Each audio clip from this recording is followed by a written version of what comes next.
사랑하는 은혜와 진리 장로교회 교회 여러분, 어젯밤도 평안하셨습니까? 오늘도 하나님의 말씀대로 순종함으로 하나님께 인정받는 저와 여러분이 되시기를 주님의 이름으로 축원합니다. 오늘 새벽에 만나 본문은 사무엘하 19장 16절에서 40절입니다. 그 중에 16절로 30절을 제가 읽어드리겠습니다. 바후림에 있는 베냐민 사람 게라의 아들 시므이가 급히 유다 사람과 함께 다윗 왕을 맞으러 내려올 때에 베냐민 사람 1000명이 그와 함께하고 사울 집안의 종 시바도 그의 아들 15과 종 20명과 더불어 그와 함께하여 요단강을 밟고 건너 왕 앞으로 나아오니라. 왕의 가족을 건너가게 하며 왕이 좋게 여기는 대로 쓰게 하려 하여 나룻배로 건너가니 왕이 요단을 건너가게 할 때에 게라의 아들 시므이가 왕 앞에 엎드려 왕께 아뢰되 내 주여 원하건대 내게 죄를 돌리지 마옵소서. 내 주 왕께서 예루살렘에서 나오시던 날에 종의 패역한 일을 기억하지 마시오며 왕의 마음에 두지 마옵소서. 왕의 종 내가 범죄한 줄 아옵기에 오늘 요셉의 온 족속 중 내가 먼저 내려와서 내 주 왕을 영접하나이다 하니 수르야의 아들 아비새가 대답하여 이르되 시므이가 여호와의 기름 부으신 자를 저주하였으니 그로 말미암아 죽어야 마땅하지 아니하니까 하니라. 다윗이 이르되 수르야의 아들들아 내가 너희와 무슨 상관이 있기에 너희가 오늘 나의 원수가 되느냐. 오늘 어찌하여 이스라엘 가운데 사람을 죽이겠느냐. 내가 오늘 이스라엘의 왕이 된 것을 내가 알지 못하리요 하고 왕이 시므이에게 이르되 네가 죽지 아니하리라 하고 그에게 맹세하니라. 사울의 손자 무비보셋이 내려와 왕을 맞으니 그는 왕이 떠난 날부터 평안히 돌아올 때까지 그의 발을 맵시내지 아니하며 그의 수염을 깎지 아니하며 옷을 빨지 아니하였더라. 예루살렘에서 와서 왕을 맞을 때에 왕이 그에게 물어 이르되 무비보셋이여 네가 어찌하여 나와 함께 가지 아니하였더냐 하니 대답하되 내 주 왕이여 왕의 종인 나는 다리를 절므로 내 나귀의 안장을 지워 그 위에 타고 왕과 함께 가려 하였더니 내 종이 나를 속이고 종인 나를 내 주 왕께 모함하였나이다. 내 주 왕께서는 하나님의 사자와 같으시니 왕의 처분대로 하옵소서. 내 아버지의 온 집이 내 주 왕 앞에서는 다만 죽을 사람이 되지 아니하였나이까. 그러나 종을 왕의 상에서 음식 먹는 자 가운데에 두셨사오니 내게 아직 무슨 공의가 있어서 다시 왕께 부르짖을 수 있사오리이까 하니라. 왕이 그에게 이르되 네가 어찌하여 또 네 일을 말하느냐. 내가 이르노니 너는 시바와 밭을 나누라 하니 무비보셋이 왕께 아뢰되 내 주 왕께서 평안히 왕궁에 돌아오시게 되었으니 그로 그 전부를 차지하게 하옵소서 하니라. 어제 우리는 다윗 왕을 다시 예루살렘으로 모시는 일과 관련하여 이스라엘 10지파 사람들과 유다 지파 사람들이 보여준 태도와 차이를 살펴보았습니다.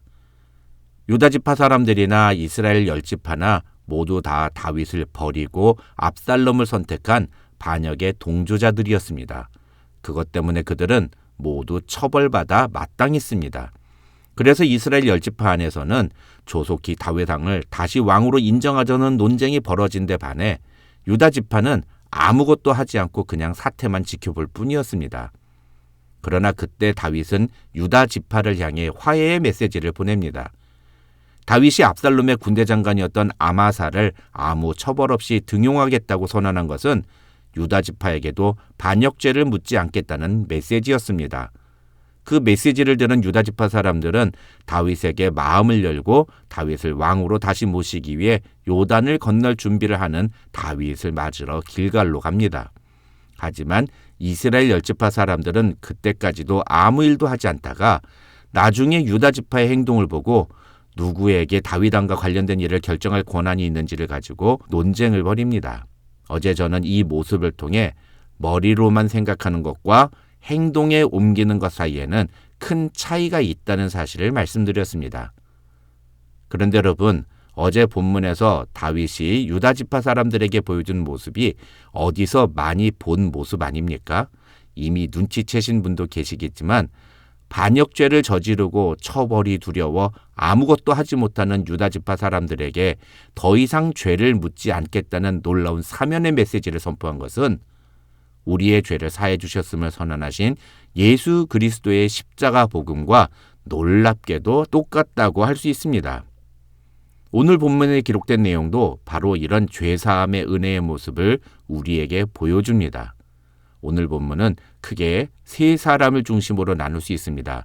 먼저 16절로 23절은 다윗이 압살롬을 피해 도망갈 때 다윗 일행을 쫓아다니면서 저주를 퍼부었던 베냐민 사람 게라의 아들 시므이에 대한 이야기입니다.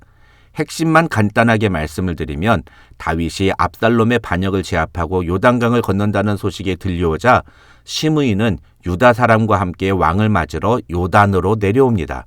그리고 다윗 앞에 엎드려서 자신의 죄를 사죄하며 용서를 구합니다. 여기서 시므이가 다윗에게 보여주는 모습을 통해 우리는 회개란 어떻게 해야 하는지를 볼 수 있습니다. 시므이는 자신이 저지른 죄가 무엇인지를 정확하게 고백합니다. 그리고 왕의 용서와 자비를 온전히 구합니다. 한글 성경에서는 내게 죄를 돌리지 마옵소서라고 기록된 19절의 표현은 사실 형벌을 나에게 내리지 마옵소서라는 의미라고 할 수 있습니다. 물론 어떤 학자는 시므이가 진심으로 자신의 죄를 회개했다면 오히려 자신을 죽여달라고 외쳐야 마땅하다고 말하기도 합니다.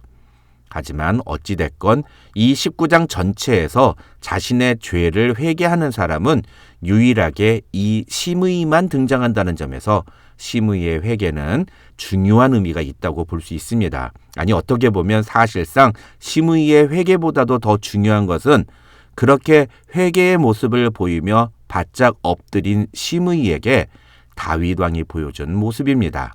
시므이가 다윗 왕 앞에 나와 엎드리며 용서를 구하자 요압의 동생인 아비새는 시므이 저놈은 왕이 피난길을 가실 때 왕을 저주했던 놈이 아닙니까? 이러면서 자기가 시므이를 당장 죽여버리겠다고 나섭니다.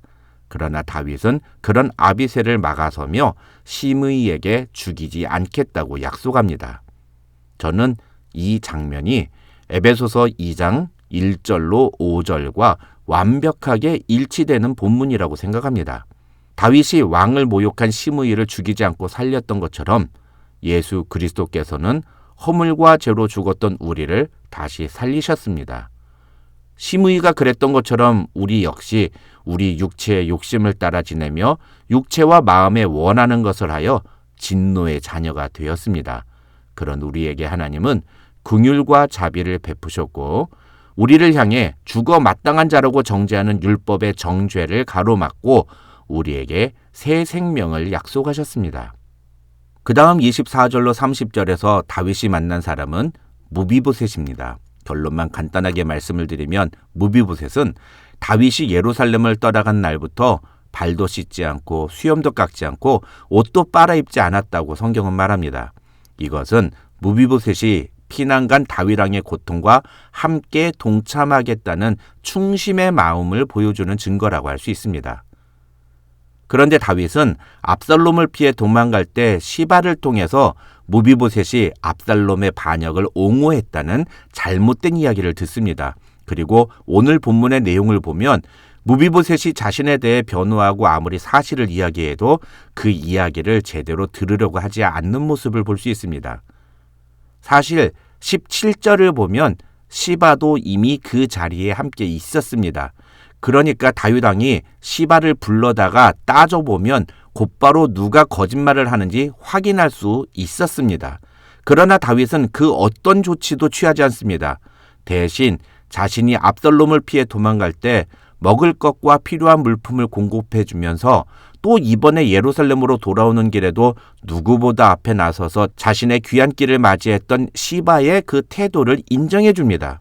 그리고 무비보셋에게 시바와 밭을 나누라고 말합니다. 이러한 다윗의 결정이 어떻게 보면 정직하고 충성스러운 사람을 중상모략하고 그의 재산을 갈취한 자의 죄는 덮어주고 오히려 자신에게 진심으로 충성을 다했던 자에게는 피해를 주는 것처럼 보이는 것이 사실입니다. 그래서 어떤 학자는 다윗이 이런 결정을 내린 것은 무비보셋의 해명에도 불구하고 무비보셋이 피난길에 함께하지 않았다는 그 사실에 대한 분노가 아직 사그라들지 않았기 때문이라고 해석하기도 합니다. 그런데 사무엘하 16장 4절을 보시면 다윗은 무비보셋을 모함하고 자신에게 환대를 베풀었던 시바에게 무비보셋의 모든 소유를 이미 건네주었습니다. 그러니까 지금 무비보셋은 왕궁에서 호의호식을 하고 지낸 것이 아니라 다시 예전의 그 거지와 같은 삶을 살고 있었던 것입니다. 그런 점에서 다윗이 시바와 무비보셋에게 밭을 반으로 나누라고 선언했던 것은 어떻게 보면 무비보셋의 해명을 일부분 받아들인 것이라고 해석할 수도 있는 것입니다. 중요한 것은 다윗은 비록 시바가 자신에게 무비보셋에 대해서 거짓말을 한 것이 드러나긴 했지만 자신이 가장 어려울 때 자신을 도와줬던 그 시바의 공을 무시하지 않았다는 것입니다. 그리고 이것은 31절부터 40절에 나오는 바르실레 이야기와도 연결되는 부분입니다. 31절부터 40절에 나오는 바르실레와 다윗의 대화는 핵심만 간단하게 말씀드리면 마하나임에서 바르실레가 보여준 호의와 도움을 갚기 위해 다윗이 바르실레에게 예루살렘으로 같이 가자고 제안했다는 것입니다. 그런데 바르실레는 그런 다윗의 호의를 고사하고 그 대신에 자신의 아들인 김함을 데려가 달라고 부탁합니다. 어떤 학자는 이 김함은 바르실레 아들이 아니라 친척이라고 주장하기도 합니다. 그러나 대부분의 학자들은 김함이 바르실레의 아들이라고 봅니다.